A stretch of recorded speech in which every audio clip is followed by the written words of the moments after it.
Hello friends, સ્વાગત છે તમારું આજના નવા વિડીયોની અંદર. આજે આપણે આ વિડીયોની અંદર ગુજરાતી વ્યાકરણ MCQ પ્રશ્નો છે એનો પાર્ટ છે 19 એ જોશું. અને એની અંદર છે આપણે સમાસના MCQ પ્રશ્નો જોશું, જે દરેક સ્પર્ધાત્મક પરીક્ષા માટે ખૂબ જ ઉપયોગી થશે અને એક્ઝામની અંદર એ વારંવાર સમાસના પ્રશ્નો છે એ પૂછાય છે. તો ચાલો આજના વિડીયોને આપણે શરૂઆત કરીએ MCQ પ્રશ્નોથી. તો સૌથી પહેલો પ્રશ્ન છે, માનવ જીવન કયો સમાસ છે? ઓપ્શન એ તત્પુરુષ, ઓપ્શન બી ઉપપદ, ઓપ્શન સી મધ્યમપદ લોપી કે ઓપ્શન ડી દ્વંદ્વ. માનવ જીવન કયો સમાસ બનશે? તો આન્સર હશે એ તત્પુરુષ સમાસ. પ્રશ્ન નંબર 2, નીચે આપેલા સામાસિક શબ્દો અને તેના સમાસોના જોડકામાં કયો વિકલ્પ સાચો છે? ઓપ્શન એ ત્રિકાલ એટલે બહુવ્રીહી, ઓપ્શન બી મળાગાંઠ કર્મધારય, ઓપ્શન સી દિક્કાલ એટલે તત્પુરુષ અને ઓપ્શન ડી દુઃખ વિયોગ એટલે મધ્યમ પદ લોપી. સમાસની અંદર પહેલાં આપણે એનો વિગ્રહ જોવા મળતો હોય તો સમાસનો આન્સર આપણે સહેલાઈથી આપી શકીએ છીએ. તો અહીંયા આપણે સાચો વિકલ્પ થશે ઓપ્શન ડી દુઃખ વિયોગ એટલે મધ્યમ પદ લોપી સમાસ. પ્રશ્ન નંબર 3, બહુવ્રીહી સમાસનું કયું ઉદાહરણ સાચું નથી તે જણાવો. ઓપ્શન એ મયુરવાહિની, ઓપ્શન બી નમાયા, ઓપ્શન સી દીર્ઘદૃષ્ટિ કે ઓપ્શન ડી ક્ષુધાતુર. 3 ઉદાહરણ છે બહુવ્રીહીના છે અને એક છે બહુવ્રીહીનું ઉદાહરણ નથી. તો નથી એ કયું છે એ આપણે શોધવાનું છે. તો અહીંયા આપણો આન્સર આવશે બહુવ્રીહી સમાસનું ઉદાહરણ ન હોય એવો ઓપ્શન છે ઓપ્શન ડી ક્ષુધાતુર બહુવ્રીહી નથી. પ્રશ્ન નંબર 4, નીચે આપેલા સામાસિક શબ્દ અને તેના સમાસોના જોડકામાં કયો વિકલ્પ ખોટો છે? ઓપ્શન એ ગૌરવપદ એટલે ઉપપદ, ઓપ્શન બી મહાસિદ્ધિ એટલે કર્મધારય, ઓપ્શન સી જકાત નાકું તો મધ્યમપદ લોપી અને ઓપ્શન ડી સોના મહોર તો દ્વંદ્વ. ખોટો વિકલ્પ શોધવાનો છે આપણે કે જે સમાસ છે એનો એ સમાસ બનતો નથી. તો અહીંયા આપણો ખોટો વિકલ્પ થશે ઓપ્શન ડી સોના મહોરે દ્વંદ્વ સમાસ નથી. પ્રશ્ન નંબર 5, નીચેનામાંથી સમાસનું કયું જોડકું સાચું છે? ઓપ્શન એ દિવાસળી તત્પુરુષ, ઓપ્શન બી ચતુર્ભુજ બહુવ્રીહી, ઓપ્શન સી ગાય માતા દ્વંદ્વ અને ઓપ્શન ડી ખટ દર્શન ઉપપદ. તો સાચું ગોતવાનું છે. 3 ખોટા છે ને એક સાચું છે. ખટ દર્શન તો એ દ્વિગુ સમાસ થશે. દિવાસળી મધ્યમપદ લોપી સમાસ બને. તો અહીંયા આપણો આન્સર આવે ચતુર્ભુજ બહુવ્રીહી એ સાચું છે. પ્રશ્ન નંબર 6, નીચેનામાંથી ઉપપદ સમાસ કયો છે? ઉપપદ સમાસની અંદર નાર પ્રત્યય લાગે છે. આપણે વિગ્રહ કરીએ સમાસનો તો ઓપ્શન એ સર્વજ્ઞ, ઓપ્શન બી જ્ઞાનબળ, ઓપ્શન સી ચંદનડાળ કે ઓપ્શન ડી સર્વગ્રાહી. તો આન્સર આવશે એ સર્વજ્ઞ એટલે બધું જાણનાર. પ્રશ્ન નંબર 7, નીચેનામાંથી કયો શબ્દ તત્પુરુષ સમાસ નથી? ઓપ્શન એ દેશપ્રેમ, ઓપ્શન બી વનવાસ, ઓપ્શન સી પાપ પુણ્ય અને ઓપ્શન ડી સ્નેહાધીન. 3 છે તત્પુરુષ સમાસ છે, એક નથી. દેશપ્રેમ દેશ માટેનો પ્રેમ, વનવાસ તો વનમાં વાસ એ પણ તત્પુરુષ સમાસ છે. સ્નેહને આધીન સ્નેહાધીન એટલે સ્નેહને આધીન તો અહીંયા તત્પુરુષ સમાસ ન એવું છે પાપ પુણ્ય.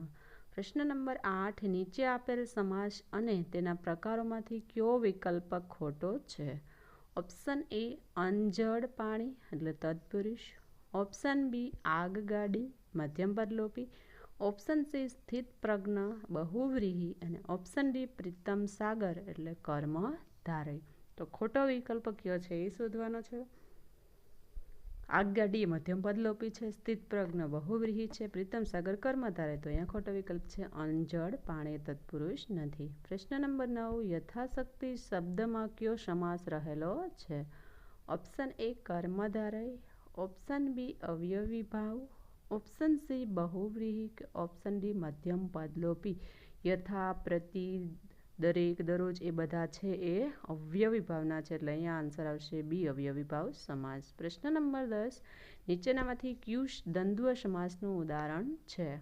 ઓપ્શન એ વાડી વજીફો, ઓપ્શન બી ઘર દેરાસર, ઓપ્શન સી બાળ સ્નેહી અને ઓપ્શન ડી ગામ લોકો. તો દ્વંદ્વ સમાસનું ઉદાહરણ ગોતવાનું છે. તો અહીંયા આપણો આન્સર આવશે વાડી અને વજીફો. પ્રશ્ન નંબર 11 નીચેનામાંથી કયું જોડકું સાચું છે? ઓપ્શન એ નિગમ અગમ દ્વંદ્વ સમાસ, ઓપ્શન બી જીવન પ્રીતિ બહુવ્રીહી, ઓપ્શન સી કદરદાન તત્પુરુષ, ઓપ્શન ડી ધુરંધર એ કર્મધારે. સાચું જોડકું ગોતવાનું છે. કયો સમાસ અને એ સમાસ એનો પ્રકાર સાચું છે. તો અહીંયા આપણો આન્સર આવશે ઓપ્શન એ નિગમ અને અગમ એ દ્વંદ્વ સમાસ છે. પ્રશ્ન નંબર 12 નીચેનામાંથી કયો સમાસ ઉપપદ નથી?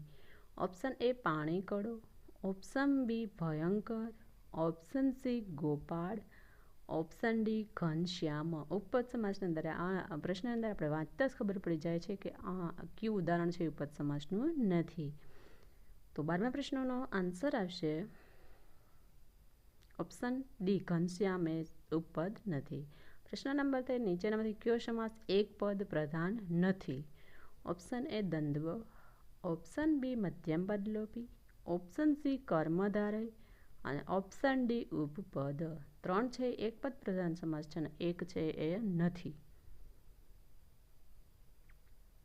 તો અહીંયા આપણો આન્સર આવશે ઓપ્શન ડી ઉપપદ એ એક પદ પ્રધાન નથી. પ્રશ્ન નંબર 14 નીચેનામાંથી મધ્યમ પદલોપી સમાસ કયો છે? ઓપ્શન એ રાત દહાડો, ઓપ્શન બી રક્ત પ્રવાહ, ઓપ્શન સી ઘોડાગાડી, ઓપ્શન ડી માથા બૂડ. મધ્યમ પદલોપી સમાસ કયો છે? તો અહીંયા આપણે આન્સર આવશે મધ્યમ પદલોપી સમાસ છે ઘોડાગાડી.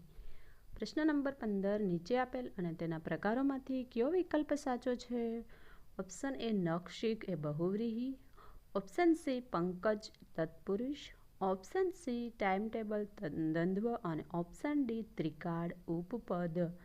તો સાચો વિકલ્પ ગોતવાનો છે. ત્રિકાળ છે એ દ્વિગુ સમાસ બને છે, પંકજ એટલે કમળમાં જન્મનાર એટલે તત્પુરુષ સમાસ બને છે, ટાઈમ ટેબલ મધ્યમ સમાસ બને છે. તો અહીંયા આપણો આન્સર આવશે ઓપ્શન એ નખશીક એ બહુવ્રીહી સમાસ છે. પ્રશ્ન નંબર 16 અનજડ કયો સમાસ છે? અન અને જડ એનો વિગ્રહ થશે.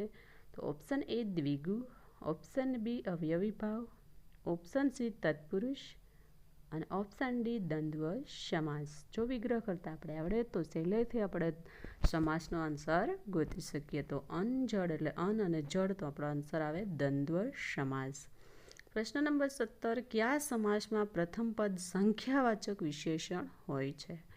ઓપ્શન એ દ્વિગુ સમાસ, ઓપ્શન બી કર્મધારય સમાસ, ઓપ્શન સી અવયવી ભાવ સમાસ અને ઓપ્શન ડી બહુવ્રીહી સમાસ. એક પદ છે એ સંખ્યાવાચક વિશેષણ હોય છે. તો અહીંયા આપણો આન્સર આવશે સંખ્યાવાચક વિશેષણ છે દ્વિગુ સમાસમાં હોય છે. પ્રશ્ન નંબર 18 સમાસ ઓળખાવો. તીર્થોત્તમ. ઓપ્શન એ ઉપપદ, ઓપ્શન બી મધ્યમ પદલોપી, ઓપ્શન સી કર્મધારય અને ઓપ્શન ડી દ્વિગુ સમાસ. તો તીર્થોત્તમ છે એટલે તીર્થોમાં ઉત્તમ, તો આન્સર આવશે કર્મધારય સમાસ. પ્રશ્ન નંબર 19 સામાસિક શબ્દો અને તેની ઓળખ દર્શાવતું કયું જોડકું સાચું નથી? ઓપ્શન એ સ્થાનભ્રષ્ટ પંચમી તત્પુરુષ, ઓપ્શન બી ચોમાસુ દ્વિગુ, ઓપ્શન સી દુષ્કાળ અવયવી ભાવ અને ઓપ્શન ડી વાવાઝોડું દ્વંદ્વ. તો સાચું ન હોય એવું જોડકું કયું છે? તો અહીંયા આન્સર આવશે ઓપ્શન સી દુષ્કાળ એટલે અવયવી ભાવ સાચું નથી. પ્રશ્ન નંબર 20 સમાસ ઓળખાવો. રાવણ વધ. ઓપ્શન એ ઉપપદ, ઓપ્શન બી દ્વંદ્વ, ઓપ્શન સી તત્પુરુષ અને ઓપ્શન ડી દ્વિગુ સમાસ. તો રાવણ વધ છે કયો સમાસ બને? એટલે કે રાવણનો વધ, તો એ તત્પુરુષ સમાસ બનશે. પ્રશ્ન નંબર 21 નીચેનામાંથી કોનો અવયવી ભાવ સમાસમાં સમાવેશ થતો નથી? ઓપ્શન એ યથાઋતુ, ઓપ્શન બી પ્રત્યેક, ઓપ્શન સી પ્રતિભાવ અને ઓપ્શન ડી સપ્તપદી.